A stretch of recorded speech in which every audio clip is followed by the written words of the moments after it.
Saudara UGM kembali menegaskan jika Jokowi adalah alumni kebanggaan mereka, meski UGM sebagai institusi yang mengeluarkan ijazah Jokowi sudah berkali-kali menegaskan hal itu, pihak Roy Suryo CS masih kukuh mencari sejumlah bukti untuk bisa menguatkan keyakinan mereka jika ijazah Jokowi palsu. Petang ini kita bahas bersama dengan terlapor dugaan pencemaran nama baik Jokowi, Roy Suryo, kemudian juga ada Wakil Ketua Umum Barajp David Pajung dan juga Guru Besar Fakultas Hukum Universitas Pelita Harapan, ada Profesor Jamin Ginting. Selamat petang Bapak-Bapak dengan Maidop.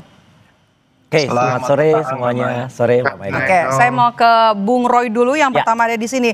Bung Roy, Jokowi ini kan diundang kemudian undangannya diantar langsung oleh dekan, kemudian juga disambut sivitas, kemudian juga disebut di-mention begitu ya oleh rektor kalau ini adalah alumni kebanggaan. Ya. Apa tanggapan Anda? Nggak berubah sedikit pun. Mbak perlu lihat ya, ini masyarakat Indonesia perlu lihat. Semenjak tahun 2014, itu semenjak Jokowi juga Presiden Indonesia, ada perubahan statuta di Kagama, keluarga alumni Universitas Gadjah Mada, bahwa definisi alumni itu tidak berarti lulus. Alumni itu pernah masuk tuh masuk sehari terus DO, drop out aja alumni. Jadi orang harus ngerti definisi alumni itu apa. Alumni itu pernah masuk, bukan berarti dia lulusan. Orang-orang yang tadi ngaku temennya sendiri tadi ya Toha itu kan hanya tahu oh dia pernah kita satu kuliah. Tapi tidak bisa meyakinkan kalau itu pernah lulus. Jadi sekali lagi kelulusannya pertanyakan. Terus ini yang kedua yang paling penting banget nih Pak Maidop. Saya sangat menyayangkan Universitas Gadjah Mada mau-maunya sedikit mengingkari sejarah. Kok bisa Dies Natalis Fakultas Kehutanan itu diselenggarakan baru pada tanggal 16 Oktober ini? Sejarahnya Fakultas Kehutanan itu didirikan pada tanggal 17 Agustus tahun 1962. Artinya apa? Tahun 1963. Artinya kalau Dies Natalis ke-62 itu harusnya ya 17 Agustus. Ini mundur nih nggak pernah terjadi. Ya jarang banget sebuah fakultas mundur. Itu pasti ada apa-apanya. Jadi artinya apa? Jangan-jangan ini menunggu ya sampai undangan itu diterima dan lain sebagainya. Jadi ini saya tapi tidak heran ya UGM tuh berkali-kali ini terakhir tuh pernah mengubah sejarah nama dekan, kemudian diganti padahal yang bersangkutan sudah meninggal, baru diubah setelah 13 tahun. Hari ini ada Dies yang diselenggarakan tidak pada tanggal Diesnya. Ini menurut saya cacat sejarah. Kita tidak melebar ke sana ya. Oh iya, tapi alumni itu jelas. Alumni tidak menunjukkan dia lulus atau tidak. Itu aja, udah clear kalau itu. Oke. Bung David, kalau misalnya ada kecurigaan begitu ya dari Bung Roy begitu soal alumni, kemudian juga ada beberapa sejarah yang mungkin ada tudingannya diubah begitu ya, tidak sesuai dengan disesuaikan, ngapain juga gitu. Fakultas Kehutanan. Iya. Kalau Bung Roy ngomong ini dimaklumin aja lah, kan kita juga udah ngerti lah posisi Bung Roy ya. Saya selalu ya sebagai teman juga ya sering beberapa kali bertemu dalam dialog-dialog. Saya memaklumi aja lah kalau Bung Roy ngomong lah, karena benar. Yang paling penting itu adalah pemahaman substansi ya, terminologi pertama. Kalau tadi kaitannya soal alumni, oke. Alumni itu adalah orang yang pernah berkuliah di sana. Tetapi substansi yang selalu dikomplain oleh Mas Roy ini kan soal ijazah kan. Nah terminologi ijazah itu kalau baca kembali lagi saya mau katakan seperti kemarin malam saya sampaikan bahwa kalau baca Permendikbud Riset nomor 50 tahun 2024 itu terminologi ijazah ada di situ. Adalah yang dimaksud ijazah adalah sebuah apresiasi penghargaan terhadap seseorang yang melakukan berproses dari awal sampai akhir kelulusan di sebuah institusi resmi yang diakui oleh negara. Nah Pak Jokowi itu substansi memperoleh ijazah adalah diberi penghargaan terhadap proses yang dilewati. Saya sudah berulang kali menjelaskan proses yang dilewati ketika tes. Kalau di zaman saya tahun 90 itu mengatakan UMPTN, Sipenmaru, seleksi penerimaan mahasiswa baru. Saya nggak tahu istilahnya di tahun 80-an itu. Begitu kita lulus, saya lulusan Universitas Hasanuddin Makassar, S1 saya, S2 saya UI ya. Jadi diumumkan di koran lokal di Solo khususnya UGM, muncul nama Pak Jokowi bahwa Pak Jokowi lulus sebagai mahasiswa yang diterima di UGM. Yang kedua, mendaftar secara formal administratif, itu nama Pak Jokowi bunyi di pendaftaran mahasiswa baru ketika sudah lulus diterima. Kemudian proses, kalau dulu namanya ospek atau perpeloncoan, teman-temannya juga menjadi kesaksian kan, teman angkatan Jokowi, kami dipelonco di ospek apa segala macam, lalu kuliah bersama-sama, naik gunung bersama-sama di organisasi ekstrakurikuler pencinta alam, sampai yudisium sebagian besar bersama, karena wisuda itu kan ada yang mungkin duluan setahun, ada yang duluan per semester, tapi sebagian besar masih sama-sama wisuda. Nah, pertanyaannya adalah ijazah asli itu adalah diberikan secara legal oleh UGM yang punya otoritas untuk itu. Kalau UGM mengatakan nggak berproses, nggak mungkin ijazah lahir. Itu yang pertama. Kemudian dari acara kegiatan kemarin itu ada 3 pesannya, Mbak. Ada 3 pesan. Yang pertama adalah pengakuan oleh UGM bahwa dan menegaskan bahwa Jokowi itu adalah alumni yang sah. Itu yang pertama. Yang kedua adalah apresiasi. Kata-kata adalah alumni yang terbaik, yang membanggakan. Itu pengakuan, apresiasi. Membagongkan. Kemudian yang ketiga adalah pesan yang disampaikan UGM ke publik melalui media ini, bahwa memang UGM tidak sedikit pun goyah kalau misalnya isu yang diangkat Mas Roy dan teman-temannya itu nggak ada pengaruh UGM.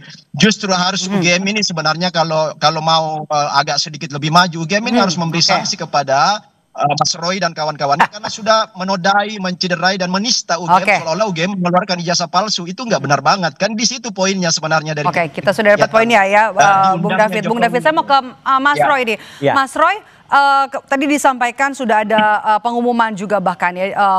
Rektor itu pidato bilang kalau Jokowi ini adalah alumni kebanggaan. Apakah kemudian ini tidak serta-merta mematahkan tudingan Anda dan teman-teman? Sama sekali tidak, karena orang-orang yang ada di situ termasuk Rektor Ova Emilia itu kita sudah tahu track record-nya semua. Jadi nggak apa-apa, kita tunggu saja akan terbukti nanti ke belakangnya. Ya, orang-orang yang mengukakan pendapat itu aja, hanya Toha lah, tadi ada San Asri Awang lah di situ. Kita tahu semua lah siapa-siapa mereka. Mereka-mereka yang pernah diberikan posisi jabatan komisaris atau pernah dilindungi atau punya kasus yang kemudian tersandera ya dalam rezim Jokowi. Jadi sudah clear, itu sudah clear semua. Jadi nggak apa-apa, kita tunggu saja nanti ya mereka-mereka akan terbukti. Tapi yang jelas saya sangat menyayangkan dan ini banyak banget, ini ribut di berbagai WA grup UGM ya. Kenapa Fakultas Kehutanan mau-maunya memundurkan ya Dies Natalis? Itu nggak pernah terjadi loh. Dies Natalis itu harus di tanggalnya. Kenapa dimundurkan? Pasti ada sesuatu. Apakah tanggal 17 Agustus 2025 itu ada sesuatu yang kemudian keberatan atau apa? Kemudian dimundurkan sampai 2 bulan.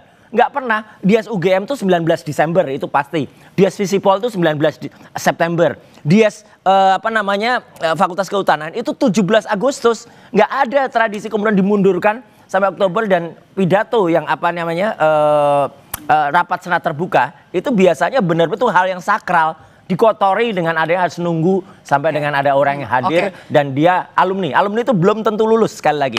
Saya mau ke Prof. Jamin sebagai akademisi bagian dari kampus. Prof. Jamin, apa yang disampaikan oleh Mas Roy tadi, kalau alumni ini belum tentu lulus begitu dari sebuah universitas, dari sebuah kampus. Ya, saya sedikit terangkan. Jadi dalam proses mendapatkan ijazah seperti itu, dari suatu proses kemahasiswaan, tentu yang paling ditunggu-tunggu ya adalah pada saat yudisium. Nah, dalam yudisium tersebut akan ditentukan apakah seseorang itu akan lulus atau tidak lulus dalam suatu perkuliahan, karena akan dinilai contohnya mata kuliahnya, SKS-nya dan segala macam ya. Dan apakah dia nanti lulus memuaskan, cum laude, atau sangat pujian. Nah, setelah itu kalau sudah lulus maka akan dilakukan penerbitan ijazah ya, atau transkrip nilai. Jadi ada 2 indikatornya. Satu namanya transkrip nilai, yang kedua namanya ijazah, begitu. Nah, kalau orang yang tidak lulus atau tidak menyelesaikan kuliah, tidak akan dikeluarkan ijazah, tapi dikeluarkan transkrip. Nah, jadi ada bedanya antara transkrip nilai sama ijazah. Bisa dikeluarkan transkrip nilai karena pernah berkuliah di situ untuk dikonversi kalau dia mau kuliah di tempat lain, tapi tidak akan diterbitkan ijazah. Nah, lalu yang ketiga setelah itu mereka boleh mengikuti yang namanya ya tadi seremonial ya, wisuda. Wisuda itu adalah seremonial setelah mendapatkan ijazah. Nah, jadi itulah dasar-dasar untuk kita menentukan apakah seseorang itu sudah pernah berkuliah atau sudah menyelesaikan perkuliahan. Nah, itu dua hal yang itu berbeda. Begitu. Oke. Jadi pernyataan dari rektor yang menyebut kalau Jokowi ini adalah alumni kebanggaan, ini kemudian bisa jadi bukti baru ya untuk mematahkan tudingan dari Roy Suryo CS. Enggak sama sekali. Ya, betul sekali banget lagi itu. kalau dikaitkan dengan pembuktian, kita nggak bisa mengambil keterangan di luar persidangan Itu yang sebagai suatu alat bukti kalau tidak pernah dihadirkan kepada penyidik. Yes. Jadi kalau mau membuktikan ini sebagai suatu alat bukti yang sah, silakan datang ke penyidik untuk diserahkan kepada penyidik supaya bisa memperkuat keyakinan penyidik sebenarnya dia ini benar. Tapi jangan sampai nanti waktu bukti diserahkan dilaporin lagi nanti sebagai bukti palsu. Jadi bergulung lagi begitu. Jadi saya khawatir juga orang-orang ini agak khawatir dan takut juga untuk bisa memberikan. Contohnya tadi ada rektor UGM.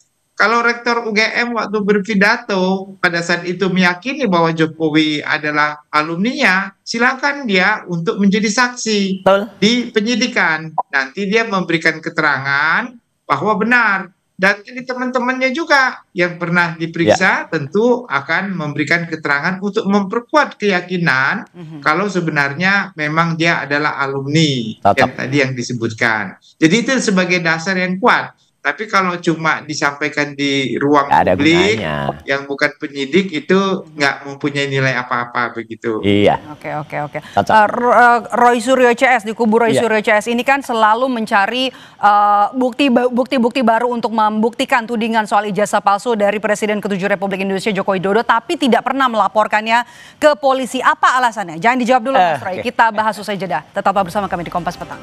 Kembali bersama kami di Kompas Petang, saudara. Saya masih bersama dengan Roy Suryo, kemudian David Pajung dan Profesor Jamin Ginting. Kita bahas soal hari ini ribut kasus ijazah UGM sebut Jokowi sebagai alumni kebanggaan. Saya mau ke Bung David. Alumni David, bukan berarti lulusan. Oke, soal alumni UGM. Kalau misalnya tadi kita sudah disampaikan oleh Prof. Jamin, kalau semua tadi mungkin juga Anda sudah simak, hari ini juga disebut sebagai alumni kebanggaan. Begitu. Tapi kan tadi kan seperti disampaikan oleh Bung Roy, ini di setting begitu ya, di Natalisnya harusnya 17 Agustus, diundur 2 bulan jadi 17 Oktober. Dan seharusnya juga UGM ini menjadi saksi kemudian untuk kasus ijazah atau dengan ijazah ini. Anda lihatnya seperti apa? Ya, yang pertama begini, itu kan begini, soal ijazah ini kan bergulir pada dua tempat ya, satu di Barreskrim yang sudah ada kesimpulan bahwa ijazah Jokowi itu nggak palsu atau identik dengan yang sudah ada. Nah, itu kan bagian dari proses dan di situ saksi-saksi banyak itu Prof. Jamin. Saksi-saksi yang dihadirkan itu selain orang-orang UGM juga, kemudian teman-teman mahasiswanya dan berbagai macam ijazah-ijazah sebagai pembanding juga sudah ada. Ya, kemudian sekarang yang kasus kedua ini karena setelah di situ bahwa ijazah Jokowi asli nggak palsu, maka Jokowi melaporkan balik di Polda Metro Jaya dan ini nggak gitu ceritanya. Menghadapi kasus itu. Nah, soal bahwa pernyataan dari rektor, dari dekan, dari teman-teman dan Persatuan Guru Besar ya, ini kan semua institusi-institusi atau lembaga-lembaga resmi di internal UGM yang punya diskresi dan kewenangan untuk menyatakan. Oke, Bung Roy silakan. Ya, untuk menyatakan itu asli apa enggak. Jadi gini, tadi kan ada, bentar nih sana masih ngomong. Oke, tadi kan ada pertanyaan dari Pak Maidov ya, bahwa kenapa saya nggak lapor. Bukan personal, bukan Mas Roy. Ya, gini. Jadi semua institusi yang paling punya hak untuk menyatakan asli apa palsu dan gini. bahwa itu asli. Ceritanya nggak begitu. Jadi dulu pernah ada pelaporan dari teman-teman TPUA, Tim Pembela Ulama dan Aktivis, pada tanggal 9 Desember. Saya waktu itu diminta untuk menjadi ahli. Ya, jadi memang benar saya nggak perlu lapor karena kalau saya yang lapor saya nanti nggak bisa jadi ahli. Nah, ini yang perlu ditunggu. Dengan ada beberapa novum yang terakhir, bukti baru dari KPU itu yang itu ada sesuatu yang kemudian nanti dilakukan, akan ada pelapor baru nanti, yaitu dari teman-teman purnawirawan TNI.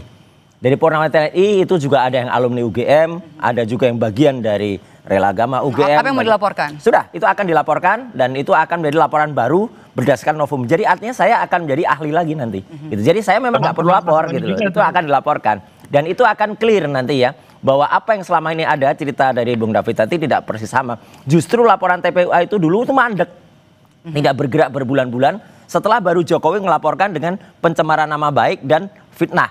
Ya, pencemaran nama baik dan fitnah ini nggak bisa jalan. Ijazahnya belum dibuktikan asli atau tidak, atau ijazahnya dibuktikan sampai ke pengadilan, sampai ke inkrah dulu, baru kemudian ini bisa dijalan. Kalau nggak akan mungkin ini jalan. Kalau jalan itu berarti ada cacat prosedural dan berarti ada tindakan melawan hukum yang dilakukan Polda Metro. Itu. Bung David. Clear. Di tingkat Barreskrim kan nggak lanjut karena bukti-bukti dari Itu sudah lewat. Mas Roy itu kan semua lemah, makanya dikatakan di situ nggak lanjut. Dari penyelidikan naik ke penyidikan kan nggak lanjut karena memang nggak mempunyai bukti dan dasar yang kuat karena semuanya sudah bukti-bukti awal itu semua menyatakan bahwa itu identik, artinya nggak palsu ijazah Pak Jokowi itu sehingga dan tindak lanjuti kepada tahap kurang update Anda Mas. Udah ada perkembangan. Jadi seperti itu.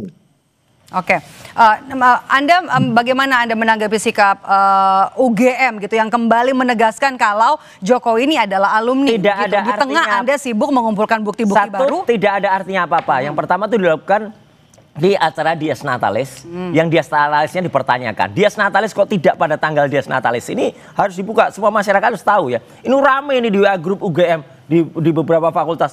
Kok bisa Fakultas Kehutanan tuh sampai ya rela memindahkan tanggal Dies Natalis. Dies Natalisnya tuh 17 Agustus, bukan 16 Oktober. Nggak pernah kejadian ya. Prof Jamin pasti juga tahu lah. Orang kampus tuh dosa kalau memindahkan tanggal Dies Natalis itu tidak pada tanggalnya. Apapun yang terjadi pasti diselenggarakan sesederhana mungkin Dies Natalis itu. Nggak usah gede-gede, namanya juga Dies Natalis ya. Apalagi ini sidang senat terbuka yang dihadiri oleh ada ketua senatnya, ketua senat fakultas. Kok bisa-bisanya rektor juga ada. Tapi saya maklum lah Mbak. Ini kan orang-orang inner circle yang orang-orang itu aja lah. Ova Emilia, Sanasri, Dewan, terus kemudian ada tadi si Toha ya gitu. Itu orang-orangnya itu aja, muter ke situ aja. Nanti akan ketahuan lah semuanya. Mas Roy, gitu. mereka itu kan pejabat formal ya, orangnya itu masih rektor itu. Bukan, masih banyak orang lain di UGM.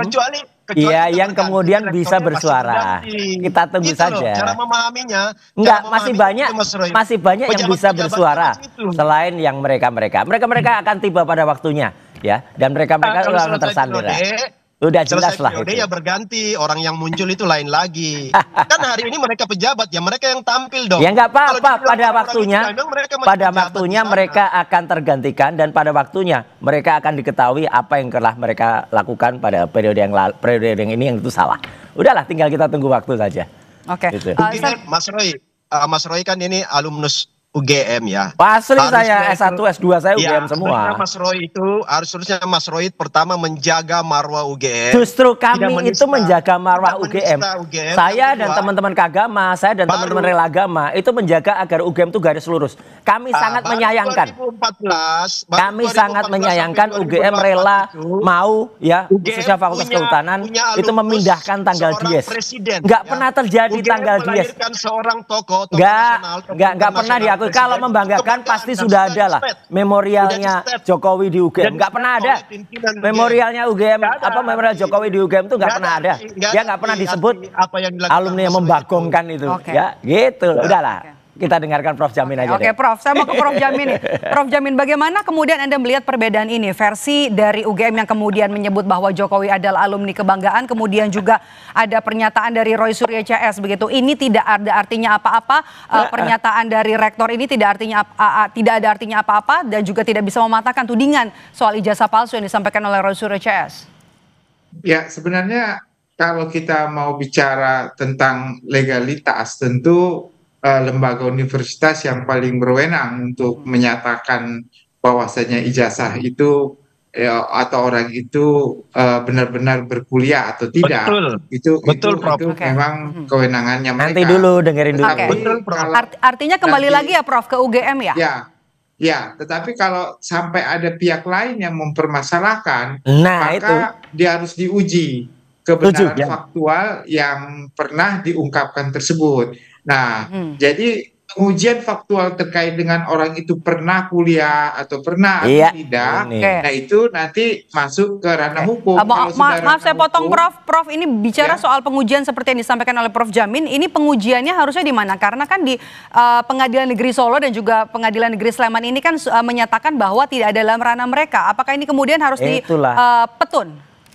Pengadilannya ya, NU kalau itu. kita bicara tentang produk tata usaha negara atau produk pejabat tata usaha negara, itu memang kewenangan kompetensi daripada Pengadilan Tata Usaha Negara, Ya. karena dianggap itu sebagai pejabat tata usaha negara, rektor pada saat itu begitu, mewakili institusi. Tapi kalau kebenaran faktual terkait palsu atau tidak palsu, itu ranah pidana. Ya. Jadi masuk ranah penyidikan di kepolisian. Nah, jadi ini yang harus dua hal yang beda.